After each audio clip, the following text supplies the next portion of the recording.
کہ اللہ تبارک و تعالیٰ کے حبیب صلی اللہ علیہ وسلم نے ہماری بخشش کا ایسا ایک سسٹم بنایا ہوا ہے کہ زندہ جو ہے مرنے والوں کے لیے دعا کر رہے ہیں، مرنے والے زندوں کے لیے دعا کر رہے ہیں، تو اور دونوں ایک دوسرے کے گواہ بن رہے ہیں، شفیع بن رہے ہیں۔ ایسے ہی کہا جاتا ہے کہ عمل کا جو ہے وہ ترک ہو گیا، آپ کر نہیں سکتے، تو اب وہ مردہ جو بھی اولیاء اکرام ہیں، جو مومنین ہیں، مسلمین ہیں، وہ ہمارے لیے دعا کریں گے تو ان کے عمل ویلڈ مطلب ہو سکتا ہے؟ نہیں، ان کا عمل ان کے لیے ختم ہوا ہے نا۔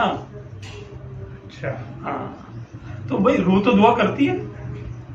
دیکھیں روح جو ہے، آپ جا کے آپ سلام کرتے ہیں، السلام علیکم یا اہل القبور، تو وہ جواب دیتے ہیں نا، حدیث پاک میں آتا ہے کہ وہ تم کو جواب دیتے ہیں۔ جواب کیا ہے؟ وعلیکم السلام، دعا ہے نا یہ بھی، یعنی وہ دعا کر سکتا ہے بندہ۔ اپنے حق میں وہ نیک عمل اس کا نہیں مانا جائے گا، وہ عالم ارواح میں جا کر وہ بھلے نمازیں پڑھے، تسبیحات کرے، جو مرضی کرے، دل بہلانے کے لیے کر لے، ثواب نہیں لکھا جائے گا اس کا۔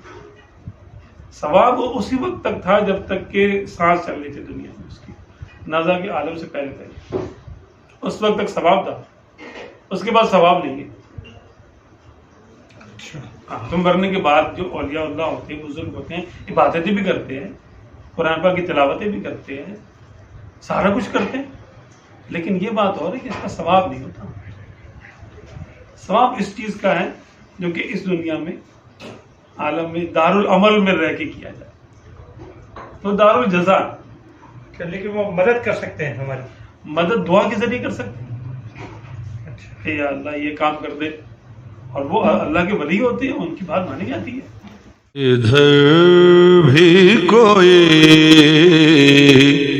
ابر رحمت کا چینٹا، ادھر بھی نظر بے سہاروں کے والے،